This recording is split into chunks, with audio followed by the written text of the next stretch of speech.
નમસ્કાર દોસ્તો, સ્વાગત છે તમારું આપણી આ ચેનલમાં.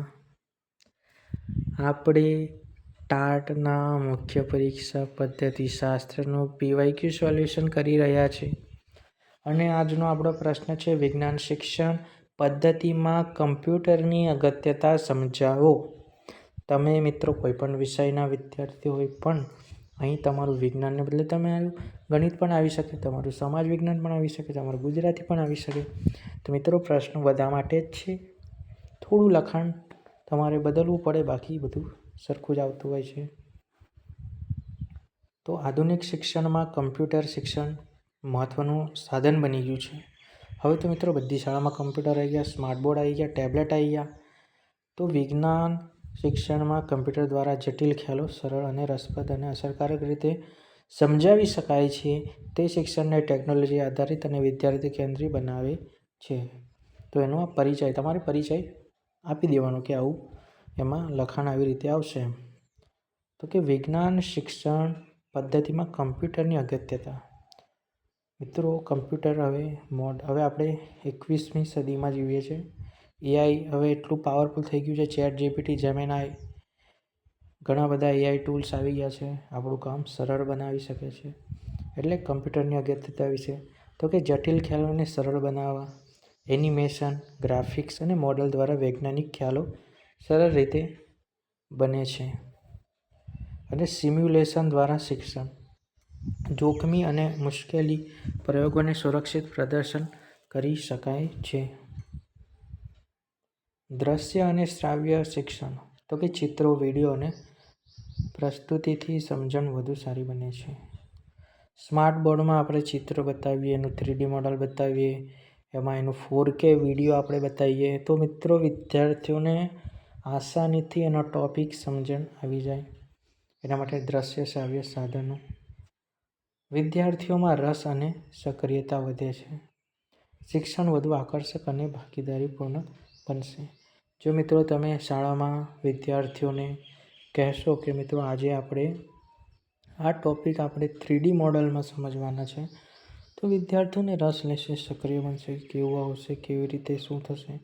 તો વિદ્યાર્થીઓને વધુ આકર્ષક અને સક્રિય રહેશે, વધુ રસ લેશે.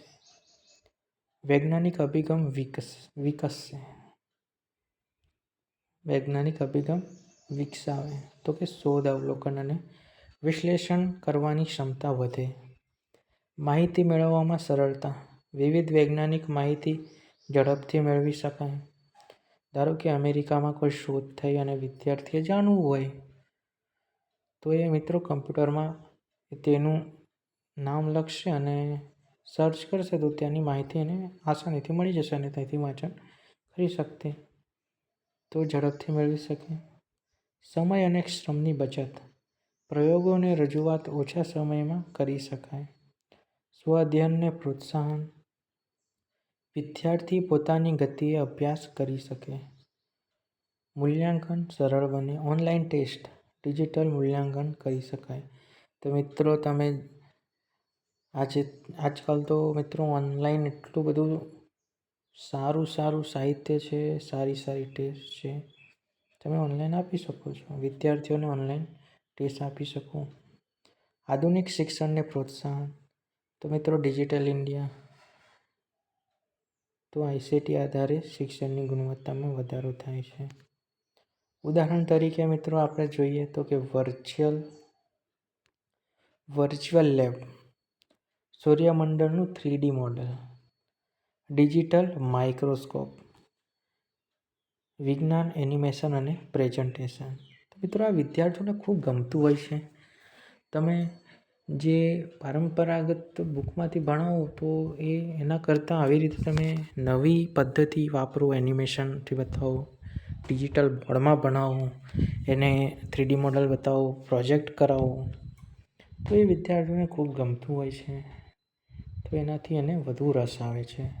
અને મિત્રો બાળકો ભવિષ્ય છે આપણા દેશનું, એટલે મિત્રો કોઈ વધુ રસ લે વિજ્ઞાનમાં તો તે વૈજ્ઞાનિક APJ અબ્દુલ જેવા મહાન વૈજ્ઞાનિક બની શકે છે. હોમી ભાભા જેવા વૈજ્ઞાનિક બની શકે છે.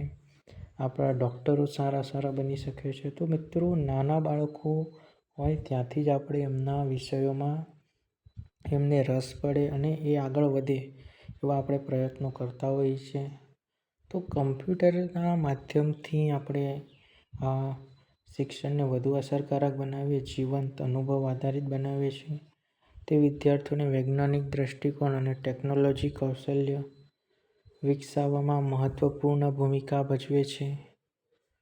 તો મિત્રો, આ આપણો પ્રશ્ન તમને ગમ્યો હોય તો લાઈક, શેર અને સબસ્ક્રાઈબ કરજો. અને આ કન્ટેન્ટની PDF મેળવવા માટે આપણી ટેલિગ્રામ ચેનલની લિંક આપણા ડિસ્ક્રિપ્શનમાં મૂકેલી છે, તો ત્યાંથી તમારે મેળવી લેવી. અને આવા જ PYQ સોલ્યુશન જોવા માટે જોડાયેલા રહો. આભાર.